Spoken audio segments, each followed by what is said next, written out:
থেকে আমরা এখন বেরোলাম আর এই সোজা এখন হেঁটে যাচ্ছি। সামনেই কিন্তু আছে মানে সমুদ্র, তো আমরা এখন সমুদ্রেই যাচ্ছি। মানে তোমরা তো সবাই ভাবছো যে হঠাৎ করে এইরকম এত মানে এই সময় ঘুরতে চলে এসেছি, আবার এত দূর। তো একটু সাহস নিয়েই চলে এলাম, ভালো লাগছিল না বাড়িতে বসে। আমি অনেকদিন ধরেই বলছিলাম, বাট কেউ নিয়ে আসছিল না। তো ফাইনালি কাকু কাকিমারাও কালকে এসছে আর আমি সবাইকে বলেছি, আর সেই কারণেই সবাই তারপরে একদিনের জন্য রাজি হয়ে গেছে। তো একদম সামনেই বসছিলাম গাড়ির, তাই কোনো রকম অসুবিধা হয়নি, চলে এসছি। শুধু গরম আছে, আর আমি তো জলে নামবো না, একটু ছাতা ফাতা নিয়ে নিয়েছি, আশা করি অসুবিধা হবে না। চলেও এলাম বিচে, কাছেই ছিল।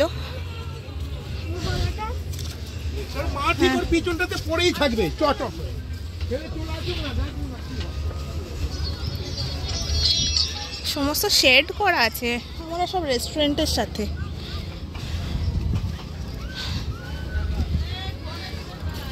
বিচ তো এখন অনেক দূরে, মানে জল এখন অনেক দূরে।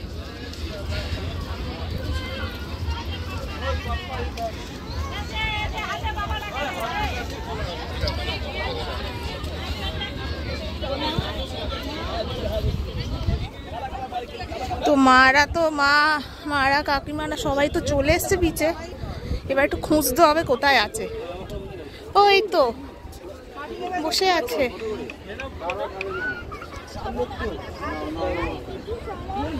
ডাবের জল এখানেও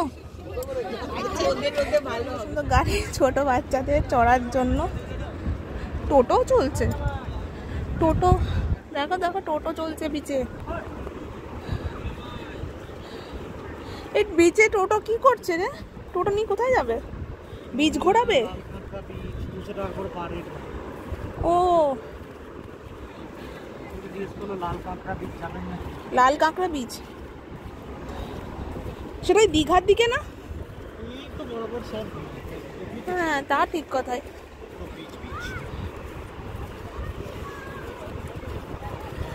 হ্যাঁ তো যাই, একটুখানি জাস্ট পাটা জলে ঠেকাবো আর চলে আসবো। আর ও যদি একটুখানি জলে দাঁড়াবে তো দাঁড়াবে।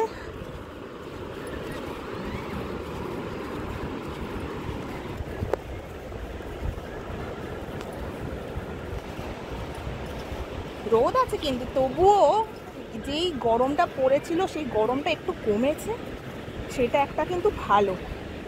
এই কালকেও যেরকম বৃষ্টি হয়েছে, আজকেও কিন্তু খুব রোদ নেই, একটু মেঘলা মেঘলা কিন্তু আছে। বাট হ্যাঁ অল্প রোদ আছে, কিন্তু রোদের তাপটা একটুখানি আছে, কিন্তু অতটাও যে গরমটা পড়েছিল মাঝখানে সেই গরমটা নেই। গেলাম প্রায় বিচে।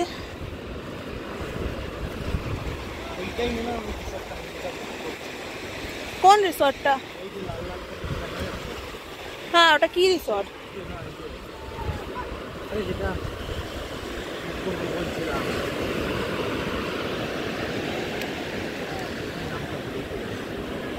ওই মোহনা? এই দাঁড়া দাঁড়া,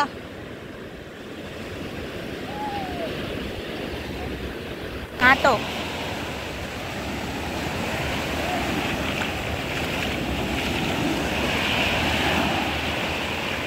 এরপরে মাঝখানে আর একটা পা থাকবে।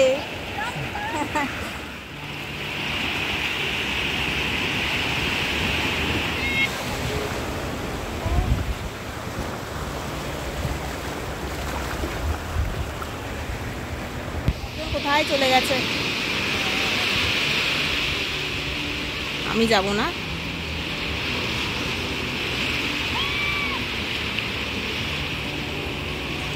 আসতে তাও না ফাঁকা আছে, যেহেতু এখন উইকডেজ না, তাই একটু ফাঁকা ফাঁকাই আছে।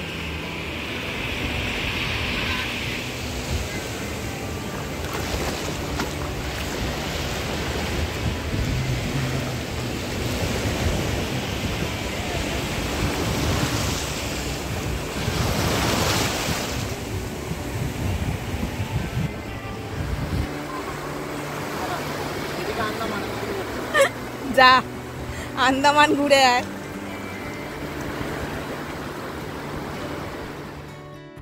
তো সমুদ্রে নেমে পায়ের পাতা ডুবিয়ে চলে এসে বসে পড়লাম।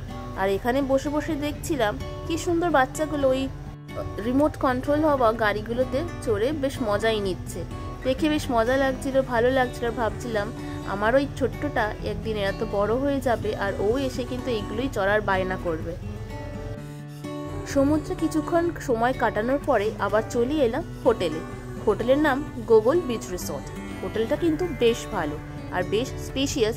সামনে অনেক কটা গাড়ি রাখার জায়গা আছে আর সামনে ঢুকলে কিন্তু দেখতে পাচ্ছ সুইমিং পুল, আর পাশেই আছে একটা পার্কের মতো এরিয়া যেখানে বাচ্চারা কিন্তু প্রচণ্ড ভালো করে সময় ওরা কাটাতে পারবে, নিজের মতো করে এনজয় করতে পারবে।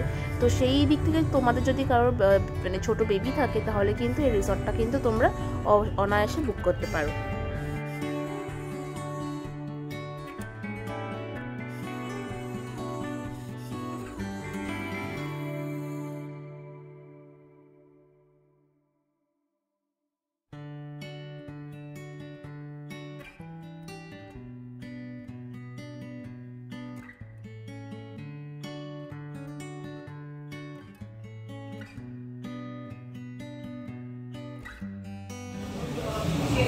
এই হলো রিসেপশন এরিয়া। আগেও বলে তোমরা আগের পার্টে ভিডিওতে দেখছো রিসেপশনটা, তবুও একবার আমাদেরকে ভালো করে দেখিয়ে দিই। রুমে যাচ্ছি, চেক আউটের সমস্ত টাইম দেওয়া আছে। এখানে একটা ছোট্ট মন্দির আছে যেটাও মার্বেলে, আর একটা বড় অ্যাকোয়ারিয়াম আছে। এখানে প্রচুর রকমের মাছ আছে, বেশ সুন্দর কিন্তু সাজানো গোছানো।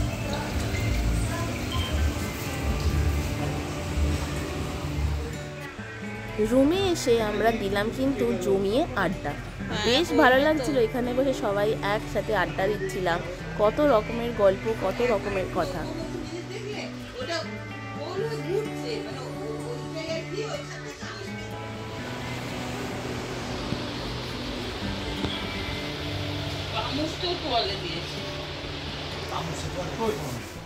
দুপুরে লাঞ্চ সারতে বাইরে আর কোথাও যাইনি গরমের মধ্যে, তাই হোটেলেরই রেস্টুরেন্টে চলে এলাম। আর রেস্টুরেন্টের অ্যাম্বিয়েন্সটাও কিন্তু বেশ সুন্দর, থিমথাম, বেশ ভালো করেই সাজানো গোছানো আর পরিষ্কার।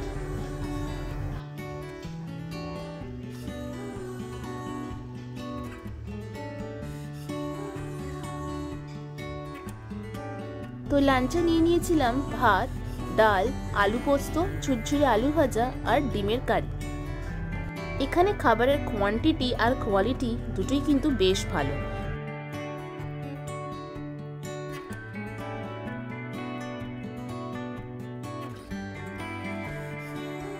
লাঞ্চ করে উঠে একটুখানি রেস্ট নিয়ে আমরা বিকেলে বেরিয়ে পড়লাম। ভাবলাম চলো ঘুরেই আসি, দীঘা যেহেতু পাশে, দীঘা থেকে টুক করে ঘুরে আসি।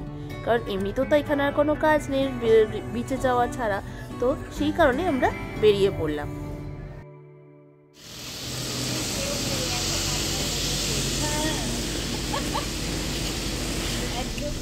তোলো ওটাকে, পুরো টেনে তোলো, এবার টানো ওটাকে পেছন দিকে। এই বছর নিয়ে গেল, আগে ওটাই ফার্স্ট নিয়ে গিয়েছিল, ওটাই লাস্ট নিয়ে গিয়েছিল। আরেকবার নিয়ে গেছিলাম দাঁড়াও, স্কুল থেকে। ও হ্যাঁ, ঠিকই বলেছিস। ওই বছরই প্রথম নিয়ে গেছি। আমরা আবার বেরিয়ে পড়েছি। হ্যাঁ, রেস্ট নিয়ে। এখানে টাইম দেখায় না, সব থেকে বাজে। না, তখন রাজের মায়ের সময় উঠে গেছিলাম।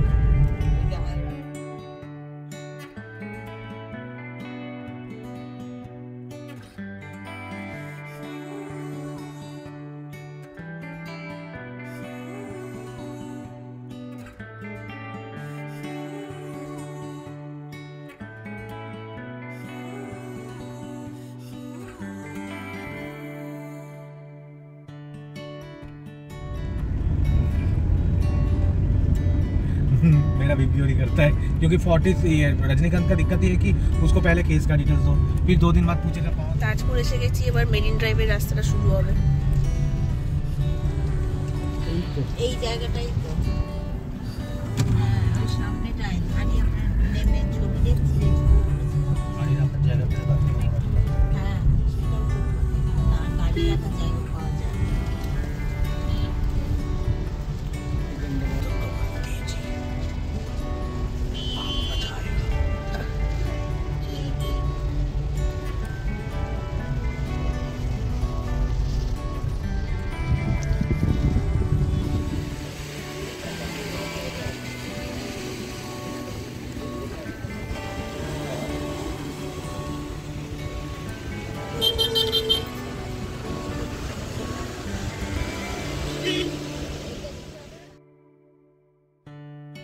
মেরিন ড্রাইভের রাস্তাটা কিন্তু শুরু হয়ে গেল। পাশেই দেখো সমুদ্র, খুবই সুন্দর লাগে এইভাবে সমুদ্রের পাশ দিয়ে যেতে।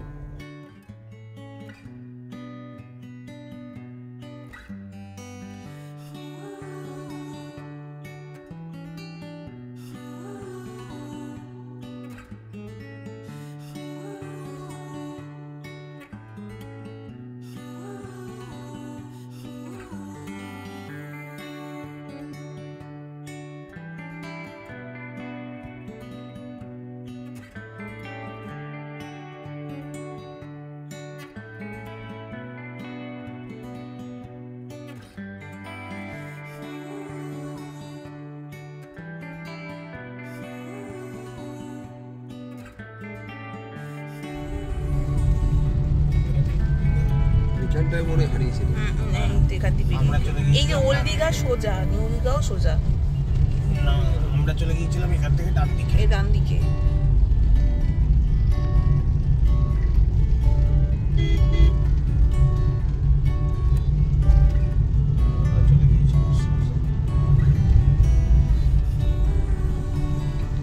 মোহনাটা এইখানে, এইটা দীঘা মোহনা, ওটা আলাদা মোহনা। ওটা মোহনা, যেখানে আমরা আছি ওই জায়গাটা actually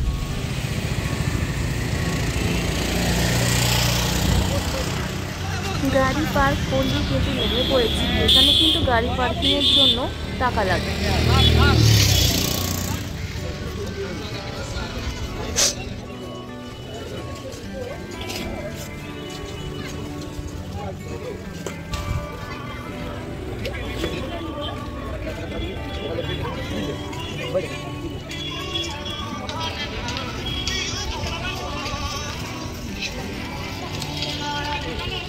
सीढ़ियों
বিকেল হয়েই গেছে আর সমুদ্র পাড়ে এসে চা না খেলেই নয়। তাই এখন সবাই মিলে ঠিক করলাম যে চলো একটু চা খাওয়া যাক।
আর দীঘাপুরীতে এসে কেনাকাটা না করলেই নয়। এখানে এত ছোট ছোট দোকান, তারপরে ঠেলাতে দোকান, সব জায়গাতে এত বেশি আকর্ষণীয় জিনিসপত্র পাওয়া যায় যে সবসময় মন করে যে কিনে নিই। আর মাঝে মাঝেই হাঁপিয়ে যখনই যাচ্ছি তখনই বসে একটু রেস্ট নিয়ে নিচ্ছি।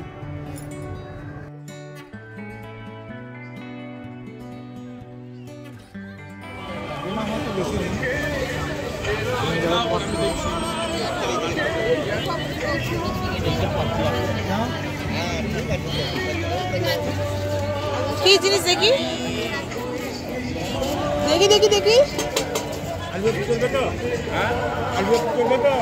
ও বাবা কই লানি লিয়াবো এটা ওই পাতলা কাটে এটা ফোল্ডিং ভেতরে ঢুকে নিয়মে দেখা দেখা তোর ঘোরা কেনাকাটা সবই তো হলো, কিন্তু বাঙালিদের ঘোরা খাওয়া ছাড়া কিছুতেই শেষ হতে পারে না। তাই অবশেষে চলে এলাম একটু মুখ নাড়াতে। তাই এখান থেকে আমি নিয়ে নিলাম পাপড়ি চাট, আর বাকিরা বোধহয় সবাই খেয়েছিল ঝালমুড়ি।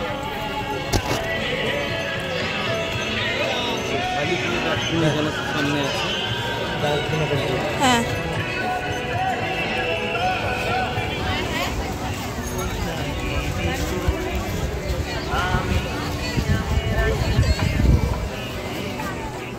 আটটা নাগাদ আমরা ওখান থেকে বেরিয়ে আবার চলে এলাম মন্দারমণিতে।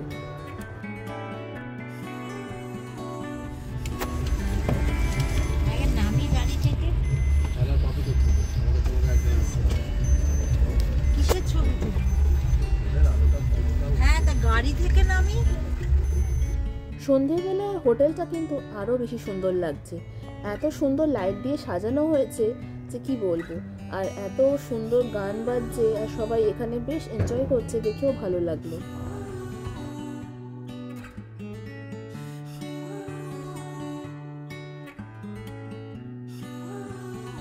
আর সবাইকে দেখে আমরাও কিন্তু আর লোভ সামলাতে পারলাম না। অর্জুন তো নেমেই পড়েছে জলে। আমারও খুব ইচ্ছা করছিল, কিন্তু নিজের এই অবস্থায় তো আর জলে নামতে পারি না। তাই নিজের এই লোভটাকে সংবরণ করে জলে শুধু পা ডুবিয়েই বসেছিলাম।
হোটেলের রুমে ঢোকার আগে আমরা আবার গেছিলাম একবার বিচে।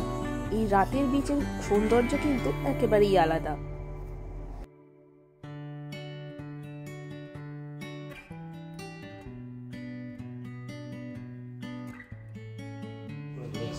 রাতে ডিনার সবাই রুমেই করে নিলাম, তরকা আর রুটি।